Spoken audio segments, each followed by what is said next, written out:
Well, as promised, we're trying to be right on time. It is a pleasure to see so many people here and so many writers. My name is Vin Dacquino, and this library is the home of the Mahopac Library Writers Group.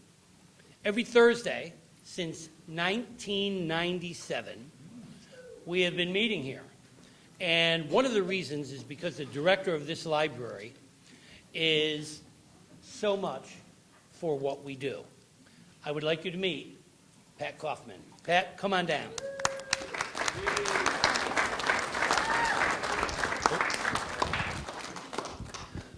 For the purpose of the camera? This is for the camera. No, I told him he has to take the camera off. Oh, okay. No camera. There you go. So if anyone wants to sneak a video, go ahead. No. I'm glad you came up with the 1997 because I didn't remember that. And you didn't meet here. You No. met in the old building. And I know that it was probably an outgrowth of, actually it's before your time. Nope. We've always supported the writers in this community. At one time, the Putnam Arts Council had a poets group, but they actually started here and then moved away. But Vinny has stayed with us, and all of you have. I really appreciate the fact that you've made this your second home, and we love having you, and I hope you continue to come here long after I'm gone. Well, thank you very much. Thank you for believing in us. So, writers have been meeting here for a long time because writing deserves to be celebrated. Tonight is a true celebration of writers. We have 36 authors here to share their work with you. So what we're going to do is, because this does take a little while, we're going to introduce every single author in this room. And every author in this room is going to have the opportunity to tell you very briefly about what they do. The idea is so that when we're through doing that, you can mingle. Go get some refreshments, talk, meet these people, find out what they do so that you can get a sense of what writing with passion really means. So without further ado, I would like to introduce our first writer. We're going to start here. We're going to work the way around, and I am not going to interrupt by introducing each person. I'm going to ask the people to do that themselves. So tell us who you are, what you've written, what you do, so that when this is all over, we can come over and find out even more about what you do. Milt Steinberg, start us off. Wow. My name is Milton Lewis Steinberg. I live in Peekskill. I'm Professor Emeritus from Marymount College of Tarrytown, New York. I've written a novel. It's called Drop of a Hat. And what I'm going to do is read a very, very brief portion of it, completely out of context, just so you can see what a good writer I am. His drunken mother careened about the apartment, screaming, cursing, breaking dishes, accusing them all, his father, brother, sister, of trespasses real and imagined, that were merely surrogates for the desperate disappointments she endured, for being nobody subsisting in a lower middle-class life. She stormed into her bedroom and slammed the door, and sat at her vanity and looked into the mirror, and mourned the ruin of her beautiful face that she pictured in its former perfection, projected full and enormous upon a motion picture screen, with a subtle withholding and display of tremulous emotion upon it that was the character she played, but was also her true inner self. Thank you.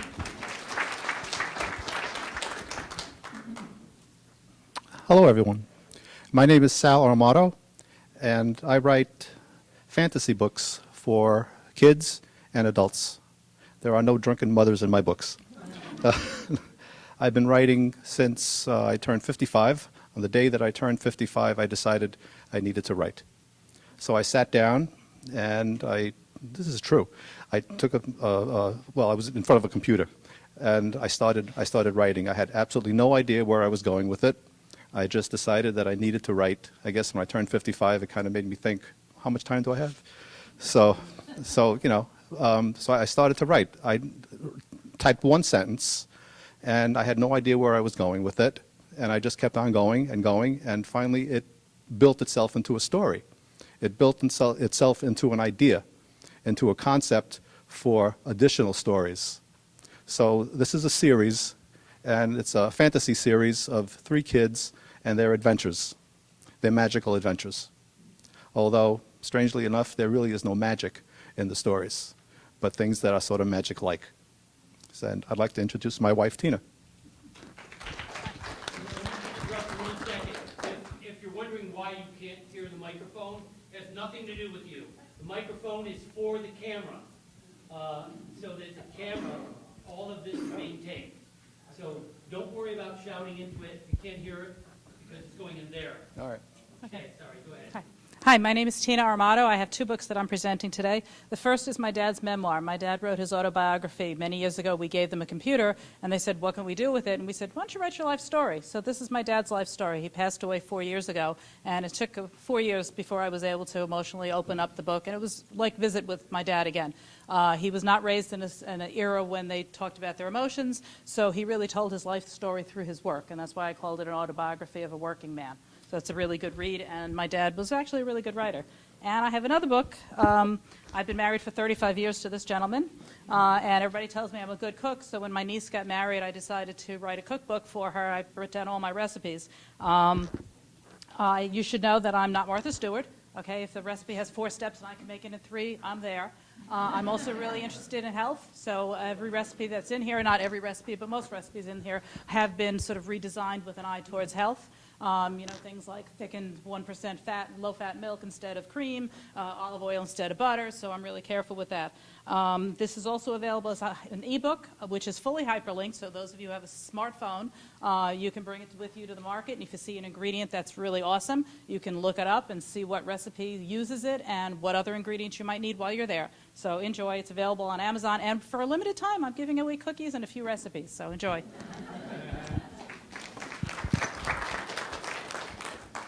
My name is Walter Keady, and I have 5 books published, all of them set in Ireland.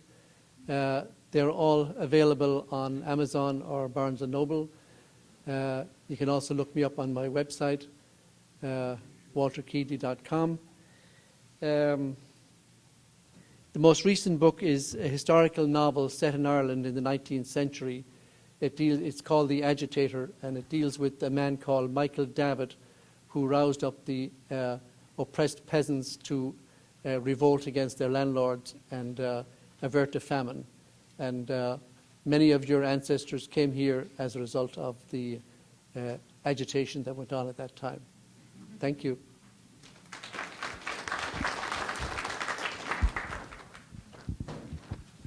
I'm Dorothy Campbell, and I write war stories. I interview people, and I take their stories of what they went through, and it's very interesting. The first book is Forget Not the Winter Discontent. That was published last year. And now I'm working on my second one, The War Path, because we're always on the war path. Thank you. My name is David Caratoro. I'm from Tuckahoe, and I am the author of 2 historical fiction novels. My first book was my political conservative manifesto, and from the characters I created in this book, I was driven to write my second book, Columbus Avenue Boys, which is a prequel to this book. Now, Columbus Avenue Boys has received excellent reviews, analysis, and commentary for the novel, as well as I have a screenplay adaptation that is currently being shopped. Some comments made by the professional reviewers are Midwest Review, highly recommended read, Kirkus, recommended read, Writer's Digest Book Contest, a fascinating story, Hollywood Book Festival, I got honorable mention. I had positive reviews from the iUniverse Hollywood coverage and the Hollywood Pipeline. Now, the story tells a multi-generational saga of the Scalamari family by alternating between the turn-of-the-century relatives who came to New York City from Italy and became rich in the small community of Tuckahoe due to their illegal gambling operations and alcohol business in the early part of the century. And then it transforms to the 1990 relatives who became enforcers and top earners for the Gambino crime family. The link between both stories is a character called Vincent Scala, who in the first part of the story was the real-life murderer of Bugsy Siegel as a young man. And then in the second part of the story, he's the family patriarch as the grandfatherly figure, and he has to convince his grandson and nephews to get out of a life of crime. Like I said, very well received. Goodreads also 4 or 5-star reviews. It's available here for $10, and if you have a Kindle or a Nook, it's $1.99. Hi, I'm Greg. Hi, I'm Greg Amato. I'm from Mahopac here. I've been here most of my life, and over the past 20 or 30 years, been doing PowerPoint and slide presentations here at Mahopac Library and other places around town. Last partner I had was Barbara here, Barbara Lucina Bosch, and after one or two of the presentations, Eugene Bosch said, "You like to write a book?" and on Mahopac. So we lined everything up, and it's a history of Lake Mahopac. And Lake Mahopac has so much history between the railroad, the hotels, the ice harvesting, and general people around it. And just life and how it was during the past 150, 200 years is really what I'm interested in. Eugene was a specialist in the archaeological end of it.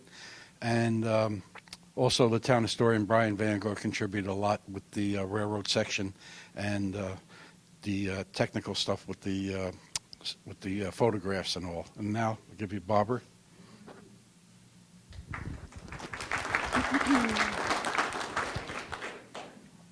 Greg and Eugene did most of the work, but I, being the eldest of the three, had earlier memories than they did, and lots of fun memories. Eugene thought it might be interesting if I read the little section that's under the picture of the Mahopac Hotel, which was a magnificent, magnificent hotel, like the Saratoga-type hotels that was here. I was a waitress there in my early years, and Greg and I both had our senior proms at the Hotel Mahopac. Right next to it was Erickson's Ice Cream Parlor, which is the site of where this place, beautiful library, is now. But the Hotel Mahopac was originally the Thompson House.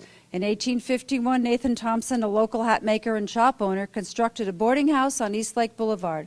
Over the next 15 years, Thompson House expanded to the boarding house to more than 200 feet in length and 200 rooms. It accommodated 300 guests. In July 1869, the building burned. But Thompson, however, was able to rebuild. Emerson Clark acquired the property in 1883, expanding the property to accommodate 400 guests. He also added lakeside docks, a ballroom, bowling alleys, and billiards room. The hotel was renamed Hotel Mahopac in 1926 when Hans Melgard purchased it. He owned and operated the hotel until 1956. The 5-story building burned in 1964. The former location of the hotel is now the site of the White Sail Apartments and Four Brothers Restaurant. Thank you, Barbara. My name is Eugene Bosch. I'm an archaeologist, Mahopac resident. I do a lot of work with history as an archaeologist. Not a day goes by that I'm not somewhere in the past in some way, shape, or form, and it's a great fantasy. It's a great escapist way to do. My kids always think it's kind of odd, but it's a great way to live in my view. I do a lot of technical writing, and by that I mean a lot of writing having to do with archaeological analysis of artifacts or archaeological analysis of soils. But I also do a lot of historical narratives. As Barbara said, we had put this book together on Mahopac. I just recently had an article published in New Jersey Industrial Life. We all subscribe to that magazine on Clarence Spicer, who was the Universal Joint Man. What did I know about Clarence Spicer? He ran a company in Plainfield, New Jersey, from about 1907 to about 1925, and he was the one who really perfected the universal joint to automobiles. It had been known, all the way back to Roman times, but he was the one who perfected it to automobiles. And because of that, it made the automotive industry basically what it is today. Before that, cars were chain driven. You'd go over humps, you'd go over bumps, and the chains would come off. And it wasn't really a powerful car. With Mr. Spicer, he gave us a powerful American auto, which we're still living with today. So he was an interesting guy. He was interesting for his times. He was a Seventh-day Baptist, which made him very progressive in the industrial world at the time. And he gave me an insight into the automotive industry, which I wouldn't have had before. So other than that, I encourage all of you who are historians or fantasy bent, never let a day go by that you're outside of the world that you normally live in today. Thank you. My name is Bob Berry. I'm an illustrator and a relatively new author. This is a novel I wrote. It's a youth novel. It's paranormal in subject matter. Besides that, I also write and illustrate these how-to-do books for children from ages, I'd say grade school to teenagers, and mostly fantasy-type subject matter, but they can go through the books and go through the process of learning how to draw and color artwork. Thank you.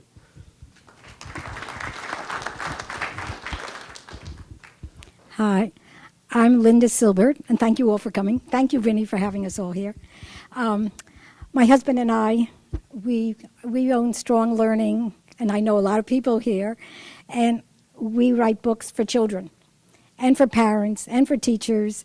Our passion is education, and we have books on creative thinking. We have books on study skills. We have books for preschoolers. We have a new book that's coming out within the month because we've been training teachers. And this is for parents, Why Bad Grades Happen to Good Kids. This one we won 2 awards. We were the gold recipient 2007, I think, 2009, for Mom's Choice Award for this book. And my favorite story, the book is chock full of stories about kids struggling in school because everybody wants to do well. They don't let you know it, but they do. The favorite story in here is about a mouse that goes to a psychiatrist because he's afraid of the cat. And the psychiatrist tells him, you're brave, and you walk out and you feel strong. And he walk out with the highest self-esteem, and he does, and the cat eats him. The moral of the story is you must teach your children skills. You can't just keep building them up with this inflated self-esteem. And the whole book is focused on how to help your child become responsible, a responsible child, responsible to themselves and the community. And if there's a problem with the child, the parent is lazy if they don't find out what's going on. Because every parent walks in and says, they're just lazy. I said, no child wants to fail. No human being doesn't want that gold star. And if they're failing, then you've been lazy. Find out what's going on. So that's that. We're coming out with a beginning reading series, which Bob illustrated. He has been our illustrator for years and years and years. It's a whole beginning reading series, Tiger Tuesday. And that's coming out soon. And then I'm listening to everyone. This is about my grandmother. My grandmother and grandfather got married in New Rochelle in 1908. And it's a whole story about them coming over from Europe and how they survived. And because of all the immigration nowadays, my grandmother became a widow very young with 4 small children. And it's how she survived in New Rochelle. And the cover actually is about my mother, who just passed away in 97, who told me the whole story and wanted to write this about her mother for years, and I finally said, I'll do it. And so she passed away just before the book came out. But when I said to her, let me read you a chapter, she said, I don't care, I know the story, I just want to tell it. So that's that. Okay, this is my husband who works on every single project with me. And I just, in case you know, I am Dr. Linda from the newspaper, because everyone keeps coming up. And he's the one that wrote the article about trigonometry. I did not. So, thank you.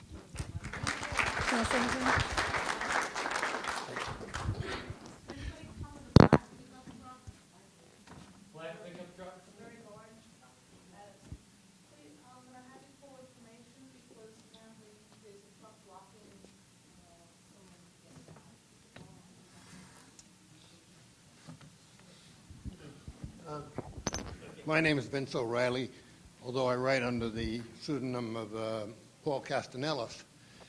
And I write about notable figures of the Byzantine Empire, which usually makes people's eyes glaze over. Constantine the Great, who was the man who legalized Christianity in the Roman Empire, founded a second capital for the division, the eastern part of the empire in Constantinople, today's Istanbul. Of course, the empire in the west crashed, but it continued to exist for another 1,100 years to the time of Columbus in the east, and was a major power. Modern Greece, Turkey, the Balkans, and for 5 centuries, the Near East, Egypt, Holy Land were Byzantine. At any rate, one of these books is about Antonina, who was the wife of a very successful, one of the world's greatest generals, Belisarius. But she in herself was very interesting. She went on campaign with her husband. She represented the empress in conquered areas, and was a very effective woman for the day. When they were besieged in Rome for a year, eating mice and stuff, Belisarius tried to send his wife to safety in Naples. Well, she got outside the walls of Rome and raised an army and came back and helped in the relief. But this is not what she was remembered for. She had been a prostitute before she married Belisarius, and she had an affair with their godson, who was an adult. This, because Belisarius' original biographer didn't like her, is all most people remember about this very feminist person. So I decided to try to write a fictionalized biography, because a lot of her life we don't really know of. The other book is about an 8th century Byzantine emperor named Constantine VI, who was the time of Charlemagne. And he was feuding with his mother the whole time of his reign over who would rule. She was a religious fanatic. He was not. I'm not going to tell you what finally happens at the end, but it was a terrible thing that was done to him. However, to lighten things up a bit, there is a fantasy element. In his dreams, he dreams of this 1950s pinup girl, inspired by Betty Page. Both of these books, I have excerpts of them on my website, apuleiusbooks.com. I also have on the website an illustrated guide to Byzantium, which was running here till before it crashed. So thank you.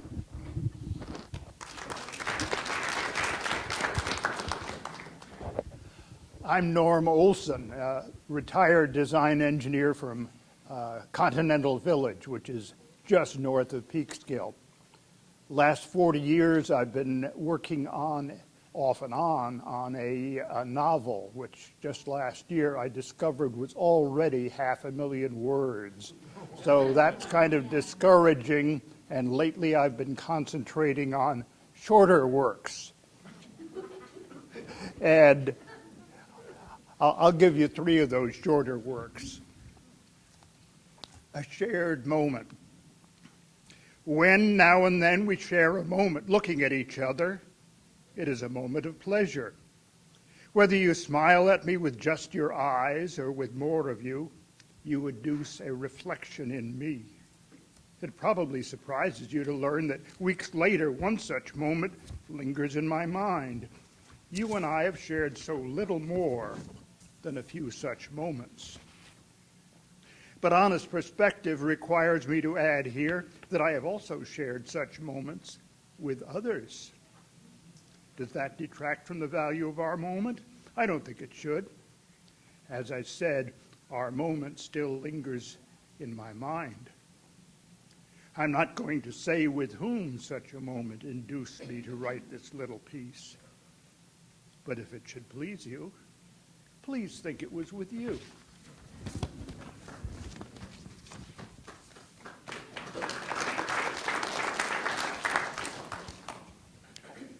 darkness at last, except for the stars. A humid coolness from the pond stands ready to replace the excess heat of the day, or would if there was any breeze at all. A mist is forming, and a fine meshwork of insect voices, faint and far, is giving a texture to the silence. Unseen along the shore, a motley horde of amphibious troubadours await just the right moment to divide the silence into the measured pauses between their calls.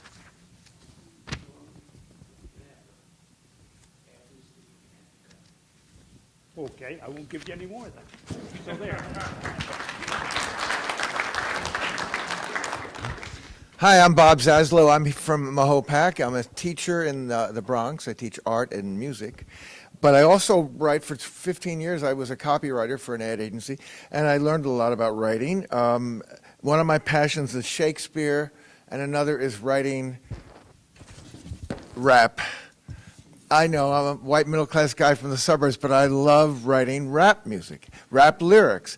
And so I took two of my loves and I turned them into one book and 5 songs. The book is called Rap Notes, Shakespeare's Greatest Hits, Volume 1. I'm working in Volume 2. I've got two done, including Julius Caesar. I'm 3/4 of the way done. And 4 of the songs have been recorded, and they're going to go on iTunes next week, probably the second week in February. They'll be on iTunes. This book is on Amazon, Barnes & Noble, and Ex Libris, my publisher. But I thought I was going to play some of it for you, but instead I'll just read you a little bit of hip-hop Hamlet. And bear with me, I'm not as good as the real rappers who are on the audio that we recorded, but I'll do my best. Yo, yo, yo, I'm Prince Hamlet, got a problem with that? I'm Prince Hamlet, got a problem with that? I'm Prince Hamlet, got a problem with that? I'm Prince Hamlet over here, Prince Hamlet over here.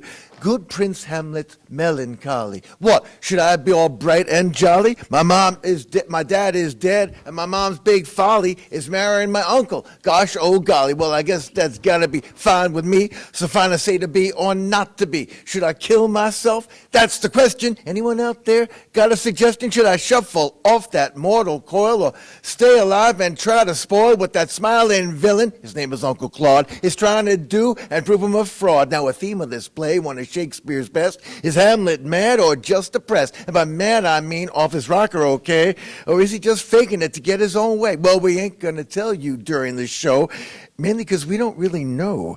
We do know the guy is holding a grudge, wouldn't you? If your mom got dragged through the sludge, wouldn't you? If your dad got drugged in the ear, then his ghost called out, "Get over here." And it goes on like that. Thank you. Hi. I'm Peter Ehrlich, and this is my father, Paul Ehrlich. I'm Paul Ehrlich. We're part of a father and son team. Okay. All right. He writes the fiction. And he writes the facts. Okay. We have 3 books, 2 written by my father, The Blue Hippopotamus, about his time in World War II and afterwards, and it has a most unusual love affair. And the new brand of patriotism, which is a way of getting America back to the way it was 20, 30 years ago or so. And finally, San Francisco's F-Line. Now, I was a streetcar operator in San Francisco, and these are some of the pictures in the book. It's a thorough history, and our books are on our website, which is www.pdephotography.org, or from Trafford Publishing or Amazon and Barnes & Noble.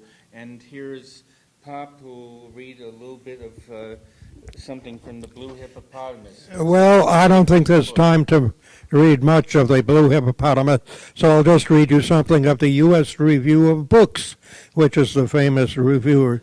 And it says, during their escape, I don't know whose escape it was. Oh, it was during a perilous trip that our author accidentally took. I was a member of the U.S. Marines, and we had this very dangerous Yay! Let's hear it for honor, courage. What was the other one? Loyalty. Never mind. Loyalty. Okay. Anyway, U.S. Marine. We had a mission to drop behind enemy lines and enter a concentration camp, believe it or not, and we rescued from it one of the leaders of the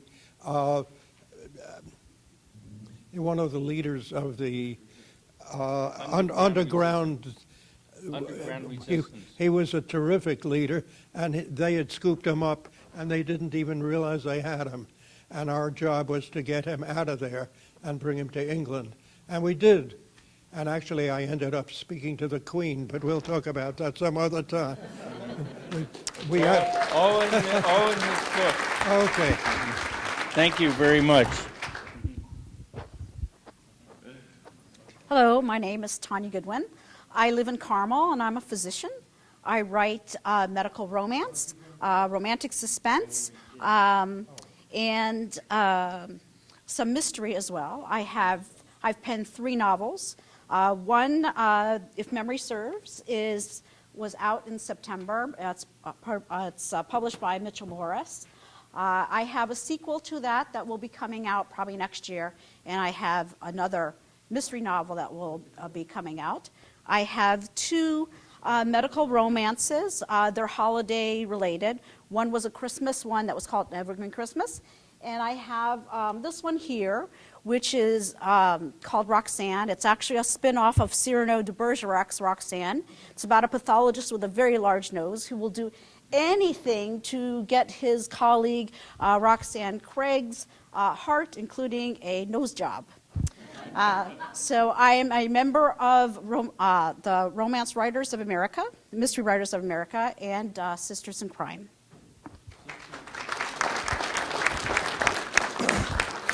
Hello there. My name is Joe Chidina. I live in Mahopac, right down the road, actually. I have one book published, Book of Joe. It's a book of yellies or flashes, if you will, very short stories. I'm also working on something I call puzzle poetry. It's based on phonetics, and instead of going by how the word appears, you go by how it sounds. And it's like a puzzle. You got to try to figure it out. It's a great time killer.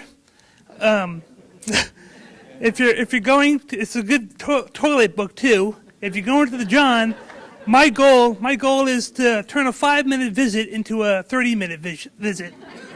I'd also like to read you a couple paragraphs of The Wrong Ride, the first story in my collection. It was a cold winter night. I stood on the sidewalk, disgusted. I punched out late from work and missed this bus. I was new in town and wasn't used to the transit schedule. Now I had 2 choices. Call my brother who lived in the next town and see if he could pick me up, or wait until the 8 o'clock bus. I decided to make the call. I fed a quarter into the phone and dialed the number. I let it ring 10 times before I was convinced that nobody was home. I hung up the receiver. Suddenly, a third choice presented itself. I'd hitchhike. I was a pretty big guy. I could handle myself. Besides, it wasn't the first time I'd done it. And that's titled The Wrong Ride. And that's about it, I guess.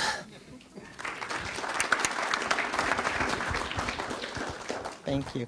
Hi, I'm Janice Adams, and I've been a member of the Mahopac Writers since 2002, I think. And I have written several books of history, and those are published by HarperCollins and John Wiley. But as well, I created a company of my own that produces children's books and audios. And for years we've done this. There's Mark Twain's America, there's Journey to the Moon and Beyond. But our newest baby is the Underground Railroad, and it's rooted in a mantra that my mother had, which was, she was a master teacher. Her mantra was, tell me I listen, teach me I learn, involve me I understand. So our CDs tell, they're taped on location from the Virginias up into Canada. The books teach, give the background, and the board game, which you see down there, involves the kids. So thank you. Well, my name's Vin Dacquino, and in addition to these books, I have been very involved lately with doing a TV show. Comcast, Channel 8, every Monday from 7:30 to 8 o'clock. A good majority of the people you're looking at in this room have been on the show. We now, with the help of Tim and a couple other people in here, our producer Linda Shaw, we are going to be putting the shows on YouTube. So I urge you to please take a card, go to www.vincentdacquino.com. You'll be able to click on the show and actually see the shows. They're all about writing. It's called Let's Talk Writing, and it will give you all kinds of tips and ideas. You'll get to meet wonderful authors doing all kinds of wonderful things. So please tune in. Thank you. Good evening.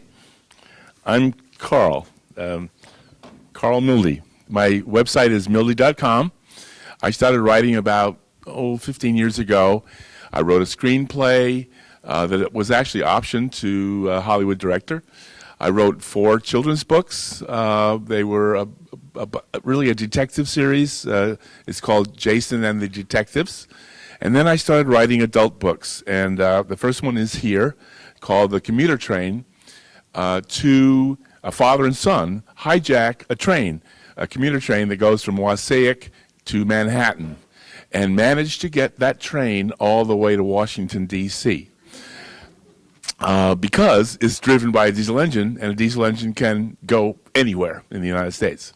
I finished that book. The basic premise of the book is an inventor, the father who hijacked the train was an inventor who invented a vertical takeoff and landing aircraft, and his invention was stolen by a corporate mogul executive, and the reason he hijacked the train was to get that executive down to Washington, D.C. To the government. So the sequel is called The Airplane. He actually then develops the plane. In the first chapter, he does the initial test flight. The Army is there to view the test flight. If it's successful, they're going to buy a lot of these aircraft, and he will be rich and famous. But the aircraft blows up in the first chapter. And the rest of the book is about why and how the President of the United States comes to West Point, which you see the picture on the cover of the book, and the bad guys, which are actually led by the Vice President called Rick Chernoff. Like, ever heard of somebody like that? Dick Cheney. He arranges to blow up West Point. Doesn't manage to do it, but these are thrillers. The whole idea is you know who the bad guys are, but the idea is to have a page turner and that you just can't put down, and I think these books do that. Thank you.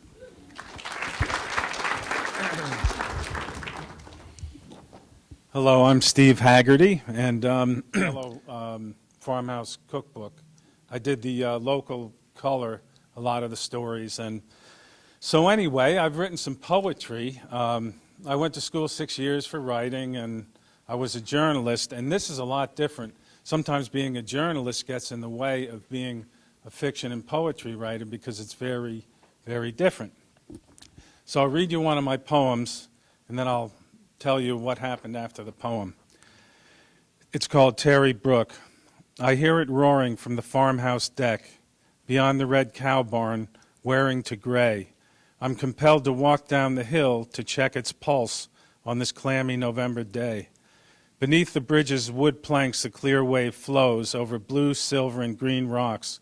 It somersaults into whitecaps. The joy it knows it surely shows. Leaping into peaks, the dreary valley it exalts. Most seasons its 2 arteries are dry, but now the perpendicular rushes to feed the other. Descending hill stops to sigh, but it soon joins in the brook's magnificent speed. The brook flows through the valley undaunted, beneath the tree's gray skeleton hand. By dead branches it is not haunted, though they hang above the mounded land. With power the brook flows in its path as lead, keeping itself from flamboyant display. It contains its strength in the riverbed, offering a fresh drink to walkers today. So I was in Vermont recently. I gave this poem to this woman who's on the town board in this little town. I won't say where it is because you never know who's around. So she said to me, "Oh, what did you think of the way it looks now?" So I walked down to the wonderful bridge, gone, like a 6-foot around culvert, and that was like my church there. But anyway, I told her, "Oh, it looks good." What else am I going to say? But anyway, I have 16 poems. I have a couple copies left, putting a book together. And if somebody likes that kind of poetry, I'd be happy to give you a copy. Thank you very much. Also, thanks to Vinny because, you know, my writing has gotten so much better as the result of his class and everybody, Bob and Norm and everybody in the class. So thank you.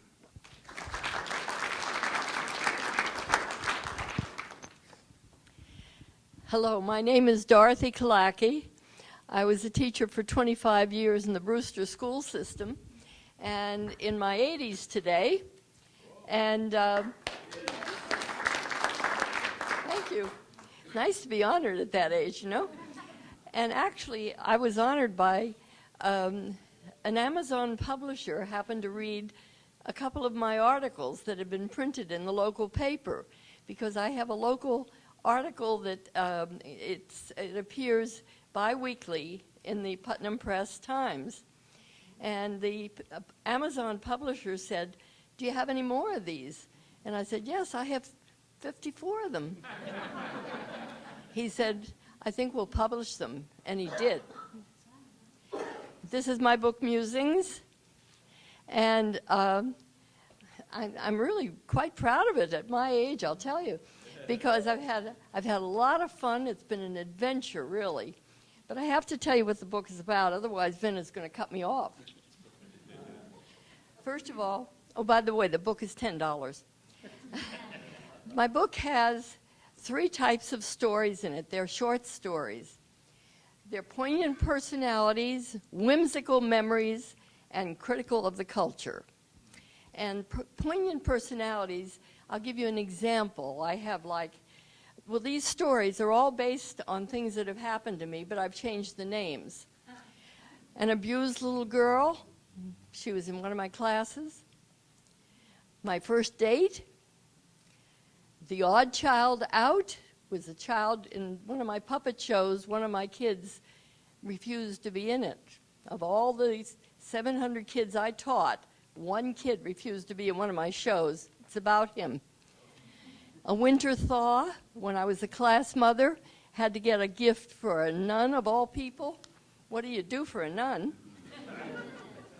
Then the whimsical memories, such stories as The Magic of Touch. And I relate to the fairy tales where at first, you know, when Cinderella gets touched and turns into a princess and all that, up to today's life, what happens when we touch people, good and bad.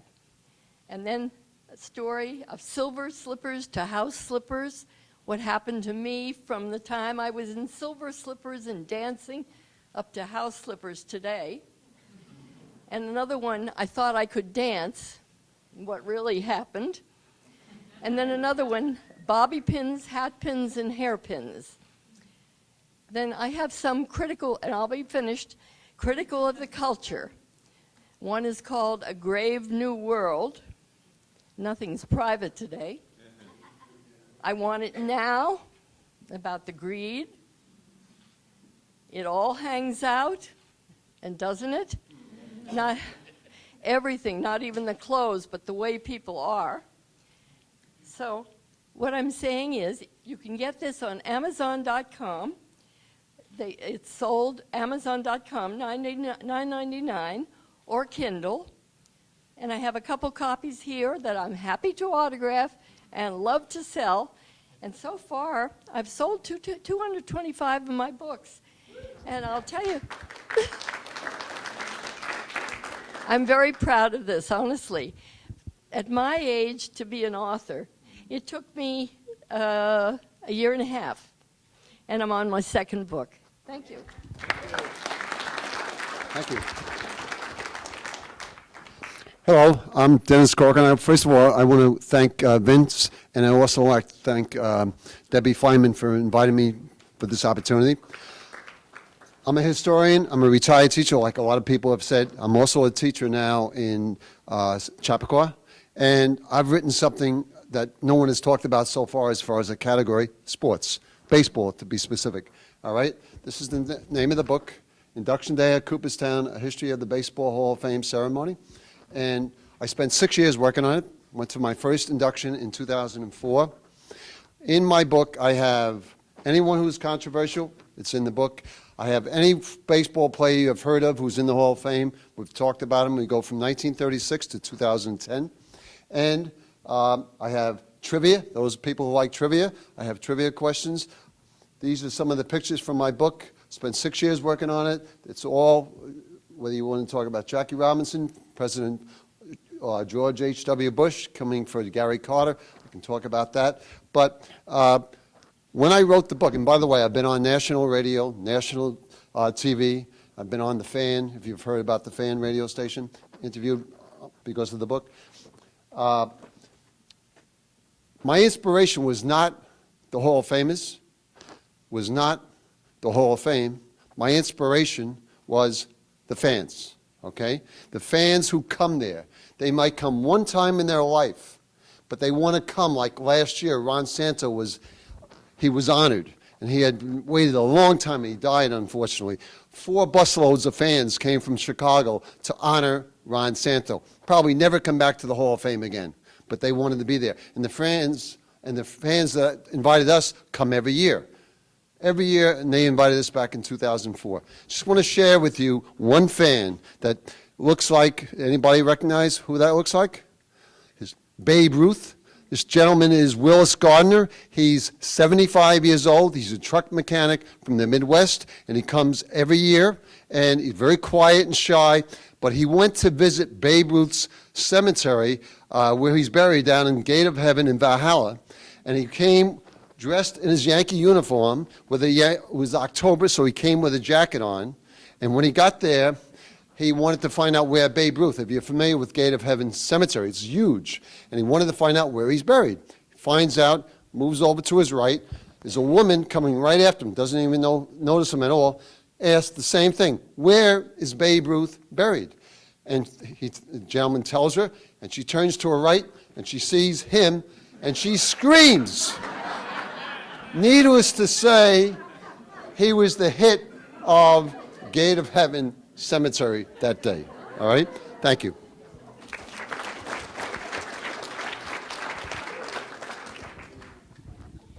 Hi, my name is Rosella Calauti, and I'm a teacher in the Newburgh School District. I grew up here in Mahopac. I've lived here since 1972, and I still live here. And I wanted to introduce you to my book, Friends Here, There, Everywhere, tonight. It was written for toddlers, children who are beginning to read, and it helps them with their social development because it's about friendship and also introduces them to like opposites. So if you'd like to stop by and see it, I have some copies here. Thank you. Hi, my name is Jenny Byrne. My pen name is Liliana Cross. One of the most asked questions is why do I have a pen name? Well, Liliana Cross is actually a character from my first book that I wrote in 1989 from one of the most hardest nights of my life that I actually almost didn't even make it through. I also, first of all, have to say thank you to this gentleman over there who all have to say thank you for not speaking German. Thank you. The world doesn't speak German because of people like you. God bless you. Thank you. 10% of my sale of Jewel of Forest goes to the Michael J. Fox Foundation. How many of us are Back to the Future in the theater? Raise your hands. How many of us saw Back to the Future in the movie? Jewel of Forest was was the first book I got published. I had a very hard time over the past 6 years. Believe it or not, I was fired on Christmas Eve Day, 2006, and not worked since then. Miraculously enough, I was able to find a beautiful apartment with my boyfriend. struggling through, trying to find my way. Is such a hard time in this world. And I found this awesome publishing company out in California called Bookstand Publishing, and they believed in me so much I actually got this done, like, I think Thanksgiving 2010. Jewel of the Forest basically represents my love I have for my boyfriend Joey, who literally saved my life. And it tells a story about this beautiful princess who stands her ground and says, you cannot say this to me, I am important. And it basically tells children, anyone, if someone says that you do not belong, don't listen to them, you're important too. I was picked on in school a lot, to the extent of literally, I hate to use this analogy, watching Carrie for laughs. Not that the book, Stephen King's Carrie was funny, it's just funny when people pick on you and pick on you. And then you have this moment where, okay, I've had enough. It wasn't funny what Carrie did, it's just funny how people pick on you and pick on you, and then the reaction they have is like, oh, I've had enough of you. It's not okay for someone to say you do not belong. We all belong here. If someone says you do not belong, walk away from them. My book is, I think, going to be a statement for children saying, like, if you have someone that hurts because they think that they don't belong, I think this is very important. It teaches them. Jewel is very outspoken, very determined to say to stepmother, you can't say these things to me. She finds this beautiful prince and has unicorns and wit and a flying cat. And honestly, my Joey is the greatest love of my life. I never thought I'd meet anybody who would tolerate me for more than 5 minutes. And to him, it's the greatest thing. And thank you so much for letting me speak. And honestly, if you remember being a kid, watching Back to the Future and laughing, I literally, my chest hurt for like a week after watching it. Seriously, I could not breathe. Michael J. Fox is very, very sick, and if anybody has a heart, please, please, just not for me, do it for him. Remember as a child watching that movie and thinking, God, if I could go back in time and fix something in my life, it would be that. Michael is a very single most important part of my childhood. And after Chris Rue's death, which I literally cried for a week, I can't do anything about that now, but for him, please, if you have a heart of any kind, if anybody has Parkinson's or anything, don't do it for me. Do it for Mr. Fox. Remember as a child, remembering how hard you laughed. And if you want to see courage, please come down to the Parkinson's Walk in the springtime and just see all the people. I'm such a touched, honest person to have met Mr. Fox. And thank you so much.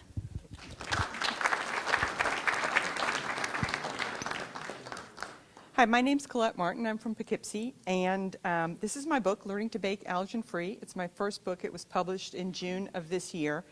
And the subtitle is a crash course on baking without wheat, gluten, dairy, eggs, soy, or nuts. And those ingredients that I just listed, in addition to fish and shellfish, are in fact the top food allergens. Food allergens have grown tremendously over the past decade. Up to 15 million Americans today have food allergies. 1 in 133 of us have celiac disease. Countless others have food intolerances.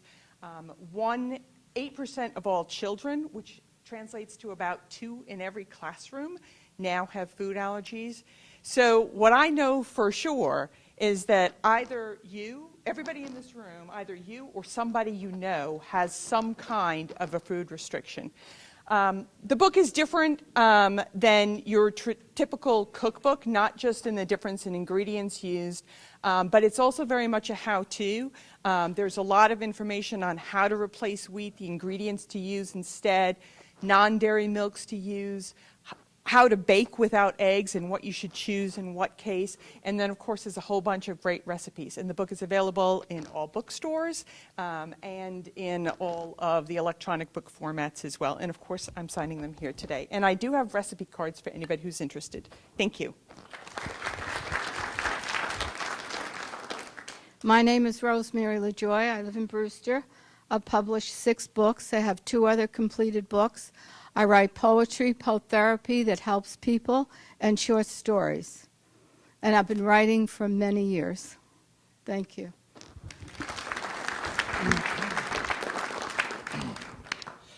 Hi, my name is Dave Steinberg. I wrote a book Hiking the Road to Ruins. It's a regional guide. My idea was always, it was just a collection of good ideas for guys that want to get out there and hike. Everybody here knows somebody that wants to hike or that does hike. Looking for interesting ideas, places that you might want to go. Abandoned towns, let's say town sites.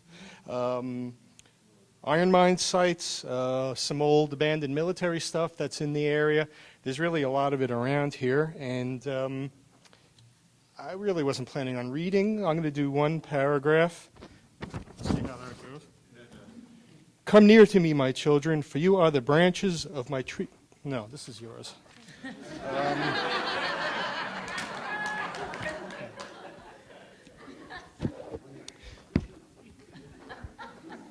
How embarrassing. The 2,000-acre Watchung Reservation has a sinister quality that is impossible to ignore. Murder, suicide, a self-styled emperor's autocratic rule, floating limbs, whispers of past satanic rituals, and the Cold War all play a part. Yeah, right? We'll get into the details as we do our exploration, but to experience the effect to the fullest, we must carefully plan the appropriate sort of day for this hike. Sunny summer days full of blooming flora, chirping birds, and playing children just won't do. Instead, we'll pick a gloomy day near the end of winter, like February or March, when the newer pines are enshrouded by a low-gray fog, the hint of rain is in the air, and the older deciduous trees gently wave their bare branches at us through the mist in mute warning of the real and imagined horrors that await us just down the trail. Huh? All right. Thank you. Thank you very much. I appreciate it. Thank you very much. I appreciate it. Makes a great gift for people that maybe aren't hikers. And thanks, Vinny, for the invitation. Running a nice special today, a book and flashlight combination. So you can buy my book and you can go run out and explore. You see that? It's very well thought out. Thank you very much. Hi, my name is Dana Manshipkin. I hope you don't mind, but I'm more comfortable sitting. And I have to say an apology to the woman from Poughkeepsie, the writer from Poughkeepsie. Not an apology. I might have just boosted your sales for your book because my chocolate, which everybody is welcome to, has both peanut butter and nuts in it. And I just realized what a bad move that was. So my apologies. And to the allergic. I started out as a writer of a textbook in my industry of court reporting. I wrote Successful Freelance Court Reporting, which ended up being used as the handbook for freelance reporters across the country in my industry. And then I followed up with a book on poetry recently called Views from the Observation Deck. This is the first in my series of works, my poetry. This is on the topic of love. And I also have written, created, and star in a Comcast TV show, which is called Later Daters, and it's regarding the dating pool post age 40 and post-divorce. And needless to say, there's a lot to talk about. I wanted to just leave you with a little bit of inspiration, so I'm going to read you one from the archives. This is called Reinvention. My walls have seen shades of many colors: pink, yellow, purple, white, brown, orange, blue, beige, green, gray. So when you come to me saying it's time to repaint yours, I completely understand. I didn't know I got accompaniment. Thank you. Yeah. Okay. I've lived and worked on city streets and am as used to blaring horns, neon signs, and tall buildings as the country homes I've made. Not a soul in sight but the deer in my yard. My hands have been cuffed, my feet shackled with restraints, my breath stifled by those seeking control, then regained my freedom and helped others do the same. I've worn smaller clothing sizes, and at times larger, had varying hair lengths, styles, shades, and looking back, some were pretty horrendous. Thoroughly enjoyed the benefits of wealth, then seen days where my refrigerator was barren and my children were hungry. I'm a Jew by birth, a Buddhist by nature, and was a Christian for a week, a Muslim for a second. So I embrace all of God's children as just that, God's children. My phone book has seen additions and deletions, as has my heart. And though some have disappeared forever, it has taught me to forgive and let others back in. Life is fluid, my friend, and can change in a heartbeat. So don't waste yours stuck in a vise, wondering, waiting, wishing. Reinvent yourself with carefully chosen colors of choice. Thank you.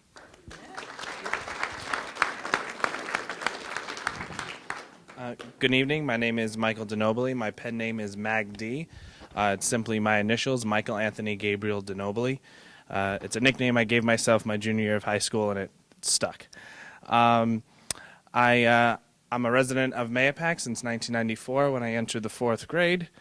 I pride myself on being one of the oldest members here in the group. I joined the group in 2007 after I graduated college. I took a 2.5-year hiatus to get my MFA from Manhattanville College, which I just graduated from about 2 weeks ago. So, thank you.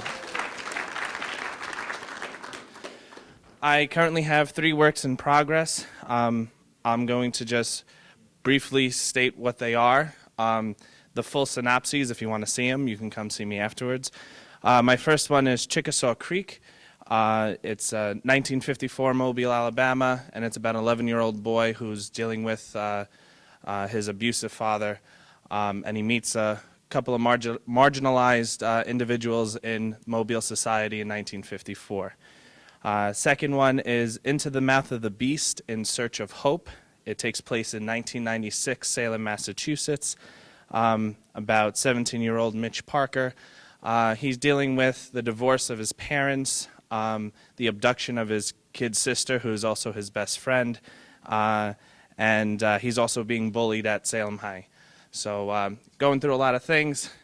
It enters into the fantasy world, where he finds out that he's the messiah of the fantasy world, and he has to save the fantasy world from the villain of Scotley, and I'll just leave it at that. But basically, he learns through fantasy how to deal with reality.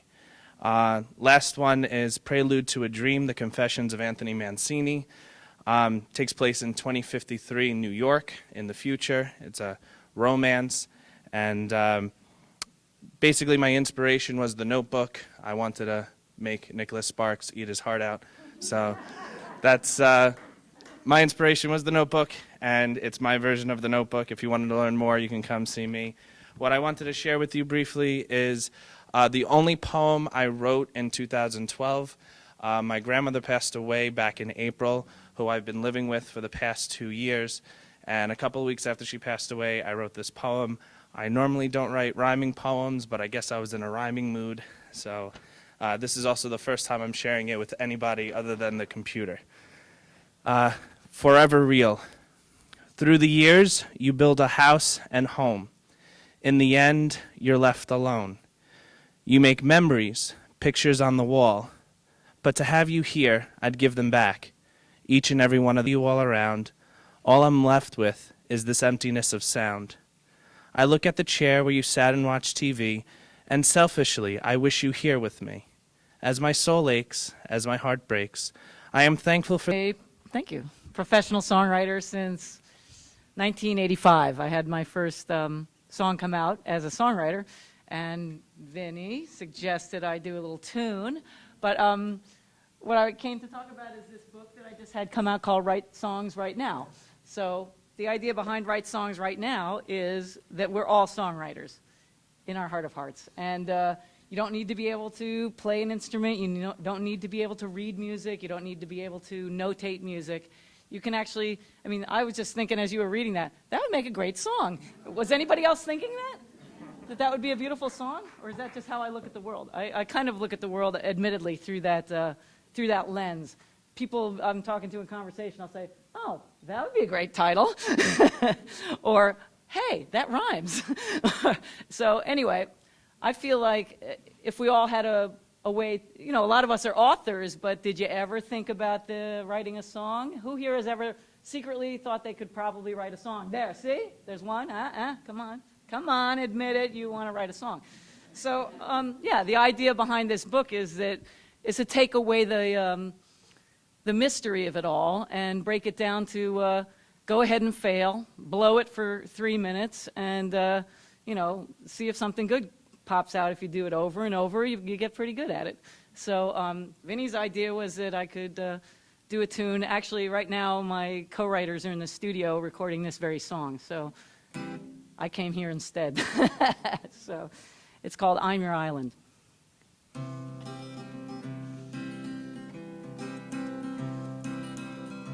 When you're lost at sea, blown away by a stone-cold breeze, can't find sunshine there. Float your boat towards me, 'cause I'm your island, I'm your island, safe from every storm here. I'll keep you warm and get you smiling. I'm your island.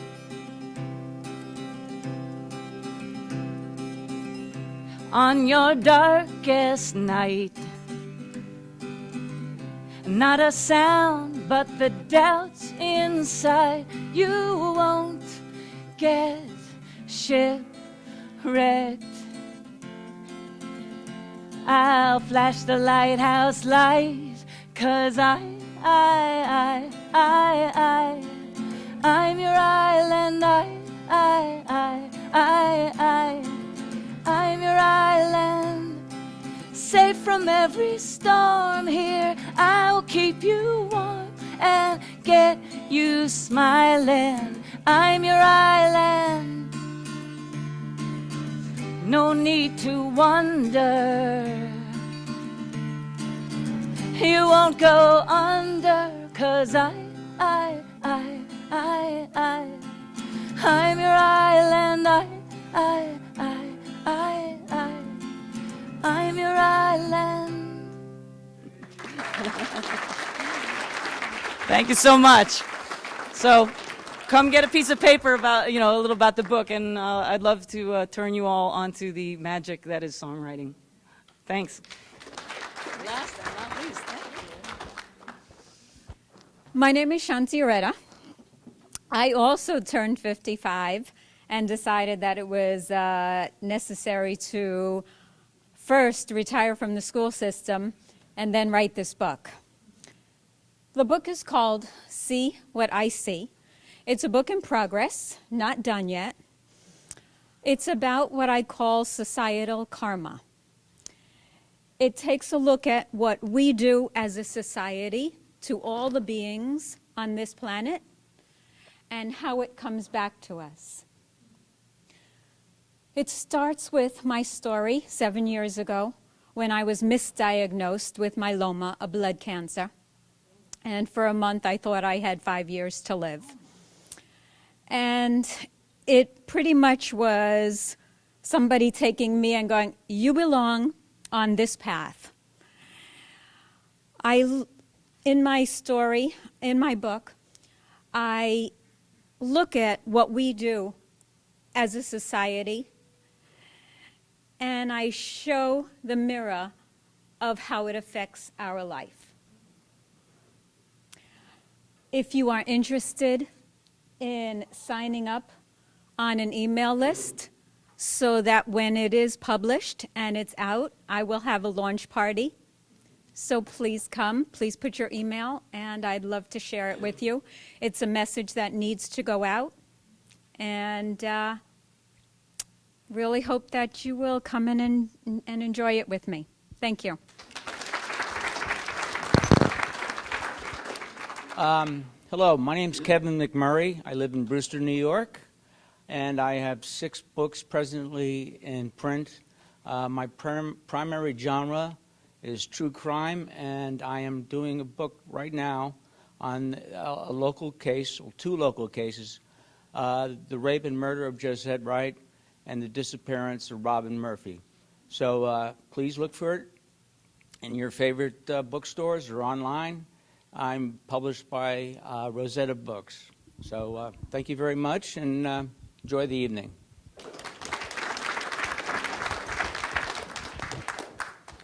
Hi, I'm Sheila McLary. I hate talking in front of people.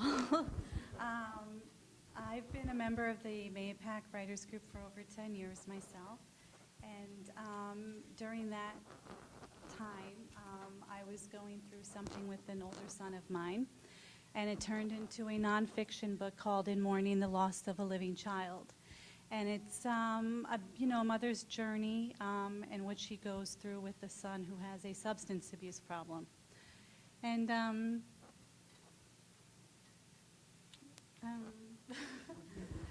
guess I want to thank Vinny and Janice for their support, and the rest of the group, and especially my mother, who's sitting there, and my son AJ. And that's it.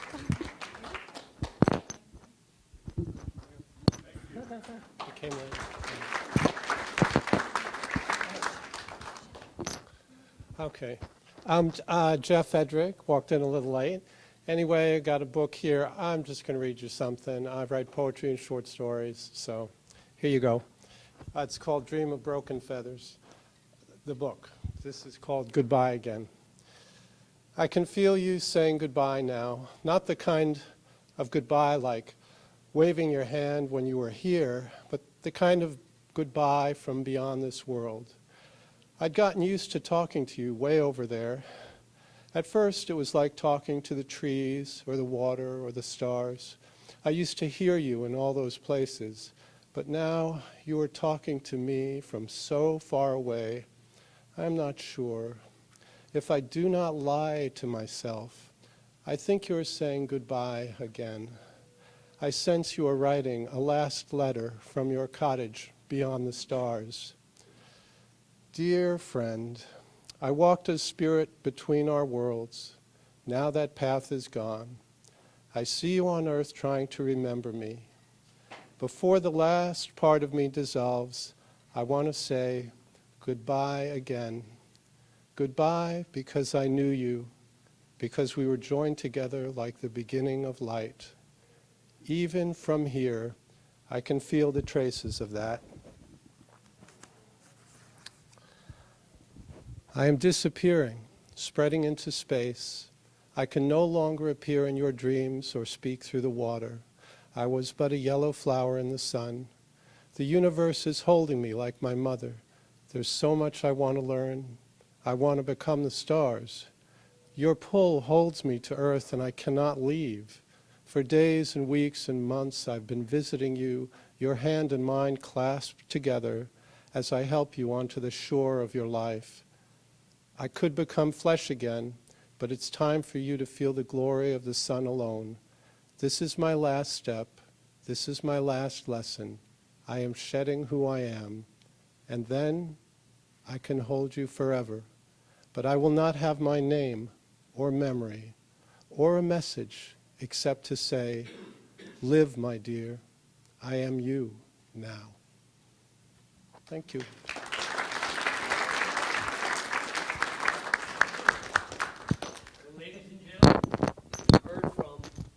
Most of the authors. Is there anyone in the audience we have not heard from? Enough from these people to make you say, I want more. I need to know that person. I need to talk with that person. Well, you have 45 minutes to do that. Have some refreshments, eat some brownies, and meet some wonderful people. Thank you for being here tonight.